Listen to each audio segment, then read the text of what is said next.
NPK ખાતરમાં ભાવ વધારા બાબતે કિસાન કોંગ્રેસ ચેરમેન પાલભાઈ આંબલિયાની પ્રતિક્રિયા। આજે એનપીકે ખાતરની થેલીની અંદર 130 રૂપિયાનો સરકારે વધારો કર્યો છે। જે થેલી પહેલા 1720 રૂપિયાની આવતી હતી એ થેલી હવે 1850 રૂપિયામાં ખેડૂતોને મળશે। ત્યારે સવાલ એ થાય છે કે ખેડૂતની ખેત પેદાશની અંદર જે વસ્તુ ઉપયોગમાં લેવામાં આવે છે, દવા, ખાતર, બિયારણ, મજૂરી, ડીઝલ, ખેત ઓજારનો જ ભાવ વધારો કેમ થાય? આ એનપીકે ખાતરમાં જ 2014 થી 2025 સુધીમાં 350% વધારો થયો છે। કેન્દ્ર સરકારે 1,50,000 કરોડ રૂપિયાનો વધારાની સબસિડી એટલે કે 2 લાખ કરોડની સબસિડી અત્યારે કંપનીઓને આપે છે।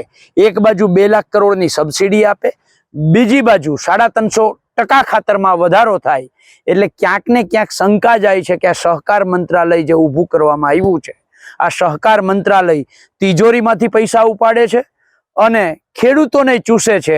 બેય બાજુથી પૈસા ભેગી કરી અને આખા ભારતના કમલમો બનાવવાનું કામ કરે છે।